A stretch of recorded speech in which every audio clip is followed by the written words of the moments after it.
राधे राधे मेरे प्यारे भाइयों बहनों माताओं व बंधुओं, संस्कार की बातें चैनल में आपका स्वागत है। बंधुओं, आज मैं आपको सुनाने जा रही हूँ कीड़ी नगरे की कहानी। बंधुओं, जिसे सुनने से भगवान श्री हरि की कृपा से धन आने के रास्ते खुलते चले जाते हैं। बंधुओं, जब भी घर में पीड़ा संकट आए, धन में बरकत ना हो, कर्ज की स्थिति रहती हो, आर्थिक परेशानियों से घिरे हुए हो, तो बंधुओं नियम से कीड़ी नगरे पर आटा शक्कर डालें, अवश्य लाभ होगा। बंधुओं, यदि आपने हमारे YouTube चैनल संस्कार की बातें अब तक सब्सक्राइब नहीं किया तो जरूर करें और बेल आइकन दबाना ना भूलें, ताकि आपको हमारी आने वाली सभी वीडियोस की नोटिफिकेशन सबसे पहले हो सके। बंधुओं, वीडियो को पूरी सुनने के बाद कमेंट बॉक्स में जय विष्णु भगवान अवश्य लिखें। बोलो विष्णु भगवान की जय हो। एक गांव में एक बुढ़िया माई रहती थी। उसके 2 बेटे और 2 बहुएं थी। बुढ़िया माई भगवान श्री हरि की भगत थी, साथ ही दान पुण्य भी बहुत करती थी। पर बुढ़िया माई में एक कमी थी, वह कभी भी मंदिर, तीर्थ स्थान और सत्संग में नहीं जाती थी। एक बार गांव में भगवत सप्ताह हुआ। उसके बेटे ने अपनी माँ से कहा, माँ, आप सारा दिन घर में ही भगवान को याद करती हो, गांव के मंदिर में भगवत कथा हो रही है, कभी तो सुन आया करो। बुढ़िया माई कहती, आज जाऊंगी। ऐसा कहते कहते 7 दिन पूरे कर दिए। 7वें दिन बेटे ने कहा, माँ, आज तो कथा की समाप्ति है, आज तो कथा सुनाओ। बुढ़िया माई बोली, बेटा जाती हूँ। जाते जाते इतनी देर कर दी कि अंतिम दिन की कथा भी समाप्त हो गई। जब बुढ़िया माई घर से निकली तो रास्ते में भगवान बूढ़े ब्राह्मण का वेश धरकर आए और बोले, बुढ़िया माई, कहाँ जा रही हो? वह साधु वेशधारी भगवान से बोली, भगवत कथा सुनने जा रही हूँ। भगवान बोले, अब वहां जाकर क्या करोगी? कथा तो समाप्त हो गई है। वह बोली, घर से निकली हूँ, अब तो जाकर ही आऊंगी। भगवान फिर बोले, वहां जाकर क्या लाओगी? बुढ़िया माई बोली, कुछ ना मिला तो पंडाल में से ईंट ही उठा लाऊंगी। भगवान बोले, वहां से तुम मिट्टी की ईंट लाओगी, मैं तुम्हें सोने की ईंट देता हूँ, ले लो। बुढ़िया माई ने ईंट ले ली और घर की तरफ चल पड़ी।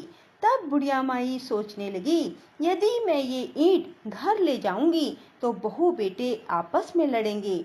और उसने सोचा, क्यों ना मैं इस ईंट को घर के आंगन में ही दबा दूं। बुढ़िया माई ने ऐसा ही किया, ईंट को घर के आंगन में दबा दिया। पर अब बुढ़िया माई का ध्यान सारा दिन उस ईंट पर ही लगा रहता। खाने पीने काम करने के बाद ईंट के पास जाकर बैठ जाती। बेटे बहू पूछते, माँ, आजकल तुम यहाँ क्यों बैठी रहती हो? माँ कहती, बेटे, वैसे ही बाहर आते जातों को देखती रहती हूँ। एक दिन बुढ़िया माई मर गई। यमराज के दूत बुढ़िया माई को लेकर धर्मराज के पास पहुँचे और सारी बातें बताई तो धर्मराज ने बुढ़िया माई को कुतिया की योनि में डाल दिया। कुतिया बनकर भी वह उसी स्थान पर जाकर बैठती जहाँ सोने की ईंट दबी थी। बुढ़िया माई के बेटे बहू सोचते हैं, पहले तो यहाँ माँ बैठी रहती थी, अब यह कुतिया, इस कुतिया को तो हमें यहाँ से भगाना चाहिए, वरना यह किसी को काट भी सकती है। ऐसा कहकर एक बेटे ने कुतिया को डंडा मारा, जिसकी चोट वह सह ना सकी और वह मर गई। फिर धर्मराज के पास पहुंची। इस बार धर्मराज ने उसे सर्पने की योनि दी। सर्प बनकर भी वह उसी स्थान पर पहुंची जहां ईंट दबी थी, वहीं पर जमकर बैठ गई। फिर बहू बेटे सोचने लगे, पहले माँ, फिर कुतिया, फिर अब सर्प, यह तो किसी को डस लेगा। एक बेटे ने डंडा उठाया और सांप को मार दिया। फिर मरकर वह धर्मराज के पास पहुंच गई। उसे देख धर्मराज के दूत कहने लगे, महाराज, ये तो फिर से आ गई। इस बार धर्मराज ने उसे कीड़ी नगरे के रूप में वहीं स्थापित कर दिया जहां सोने की ईंट दबी थी।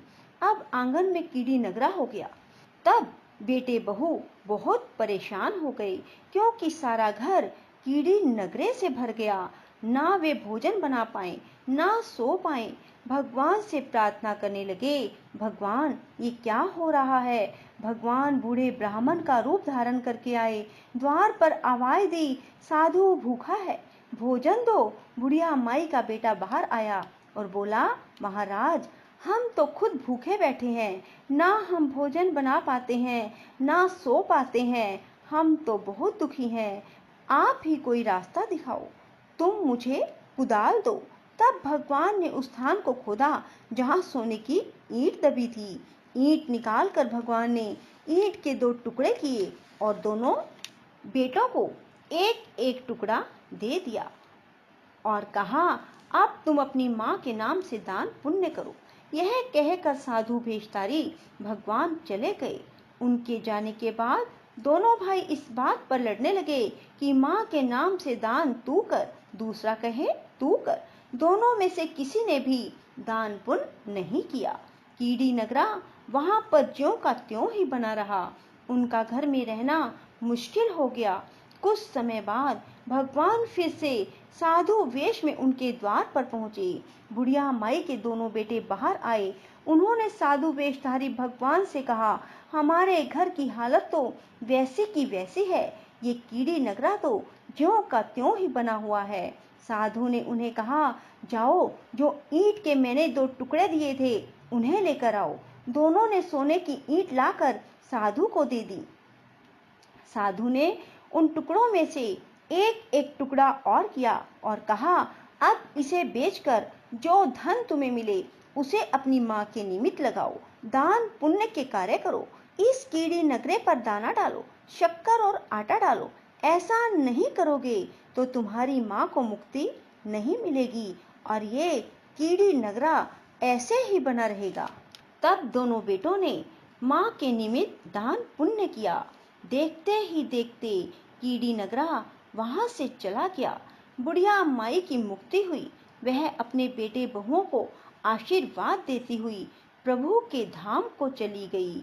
सो बंधुओं, जो मनुष्य भी कीड़ी नगरे पर दाना डालता है, आटा और शक्कर डालता है, उन्हें जीवन में किसी प्रकार की कोई परेशानी नहीं देखनी पड़ती।